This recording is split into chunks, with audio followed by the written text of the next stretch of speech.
So Dolby Studios just announced Dolby Vision 2 coming out very soon. I was just reading this article from Flat Panels HD. It's a very awesome website. I like reading from them. I'm going to leave a link in the description from this article if you guys want to go and read through it.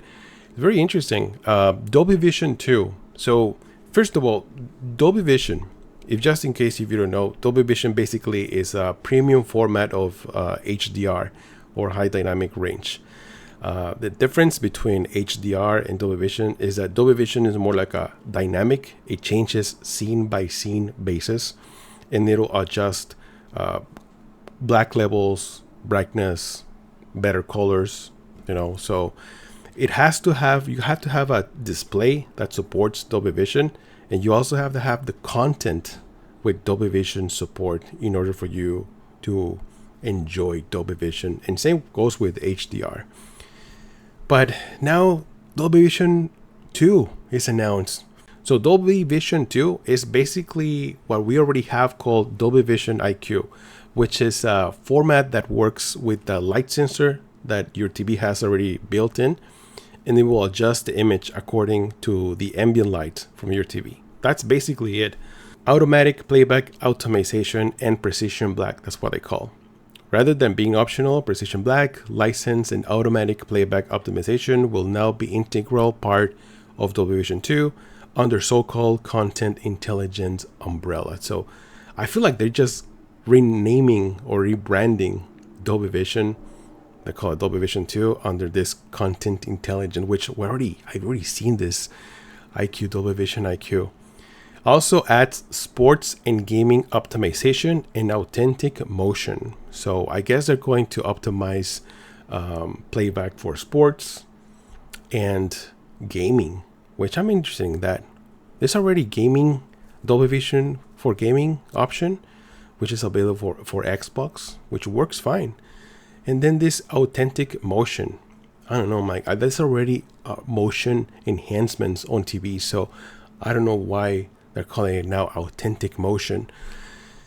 So there are two tiers, Dolby Vision 2, which brings dramatic improvement picture quality to mainstream TVs, delivering core next generation capabilities made possible through the new Dolby image engine and content intelligence. So this is going to work with the new Dolby Vision engine. That's what they say. So I guess TVs have to have support for Dolby Vision 2.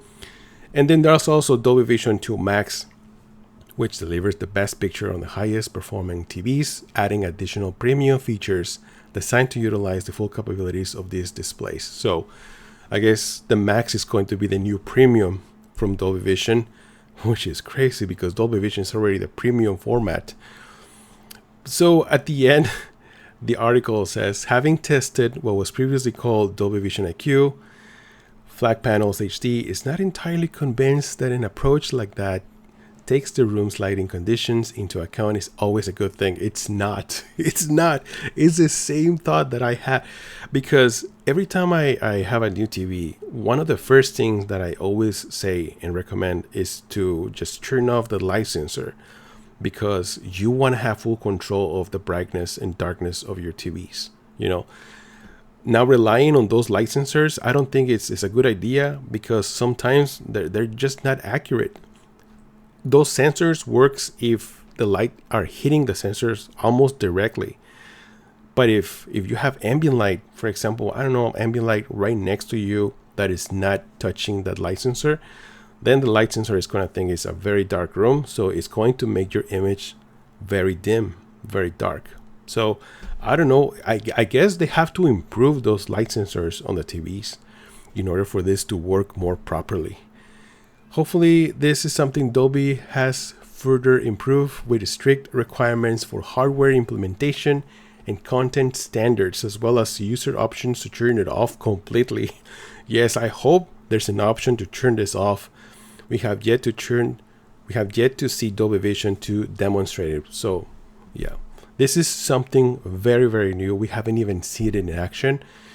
But as of right now, for what I've seen right now, I think this is just like another form of marketing hitting us to bring something new, because I feel like we have reached to a point that technology on TVs has very little room for improvement, so I guess they're just renaming all this Dolby Vision with Dolby Vision 2.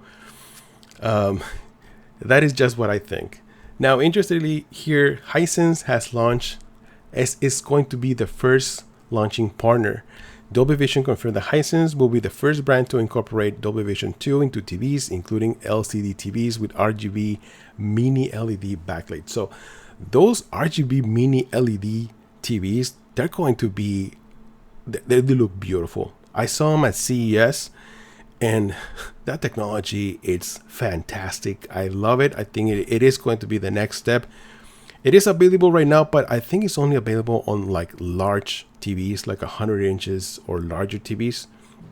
So hopefully they'll bring that technology to more achievable TVs, like a 65 inch, 75, 85 inches. But I think these premium TVs, they're going to take full advantage of this Dolby Vision 2 Max. It's probably going to be a very expensive, but hey, it's another way to get some extra money from people, get them excited, because there's nothing new on TVs. As of right now, I feel like there's nothing that excites me anymore about TVs. Also, I think Dolby should be more strict on their hardware requirements, where they're going to implement these features. I've seen $100 soundbars with Dolby Atmos right there in the front. So, people will go and say like, oh, wow, Dolby Atmos on $100 soundbar? Hell yeah. They'll take it. They place it at home. They turn it on and they sound the same as a regular soundbar, and they think that they're experiencing Dolby Atmos, which is not even close. So, yeah, what happens is like, why would they spend $1,000 on a true system that supports Dolby Atmos with true Dolby Atmos experience when they just spend $100? They think they're all going to sound the same, and that's not the case. This should be a premium system that supports these features. And the same goes with Dolby Vision. I think Dolby Vision should be only on TVs that have a certain level of brightness and also, black levels, like OLED, that is able to achieve true black levels. So that way you can notice the difference, not on projectors. I mean, like, it's very hard to implement Dolby Vision or HDR on projectors, especially Dolby Vision, because projectors depends a lot on the screen, on the ambient light. There's a lot of variance on projectors. So I think it should be just strictly on TVs with those capabilities. And like I said, same goes for Dolby Atmos experience. What do you guys think about this article? Like I said, if you want to read it, go check out the link in the description. Full Flat Panels HD, great website. But I feel like they're right. I mean, I'm not excited about Dolby Vision 2. I just feel like they're just using the same technology that we already have and then rebranding it to sound like new or exciting. But it's just same old. So why should they bring to TVs that makes it exciting? One thing that I want to see on TVs is be able to watch 3D movies without glasses. And I've seen that at CES. I remember I saw a monitor that had 3D capabilities without glasses, and I thought it looked fantastic. I think TCL had it. But that will be something new. That will be something I'm sure a lot of people are going to be excited about, that. Watching 3D content without glasses. Because I love watching 3D movies. I just hate wearing those glasses. But active 3D movies at home on projectors, I love that stuff. So now imagine without glasses. I don't know. That's something that will be different, will be new, exciting. That's what I think. But that's just my thought. Let me know, what do you guys think about this? And are you excited for Dolby Vision 2? I guess we still need to see what else they're going to bring, because this is just, to me, this is just not good enough. But let me know in the comments below. Thank you so much. I'm Joester, and I'll see you guys on the next one. Joester. Oh, by the way, be sure to subscribe to the channel because I'm working on a new projector video. This is the Nexigo 3Vision Ultra. This is a triple RGB laser hybrid projector. So yes, it is very bright. It is already pre-calibrated, and being a hybrid, you won't have any laser fringing or laser speckle or color fringing. I mixed those up. But anyways, I'm excited for this video. It's looking beautiful. It has this really nice handle. So make sure you stay tuned for that. I'm Joster, and I'll see you guys. Joster out!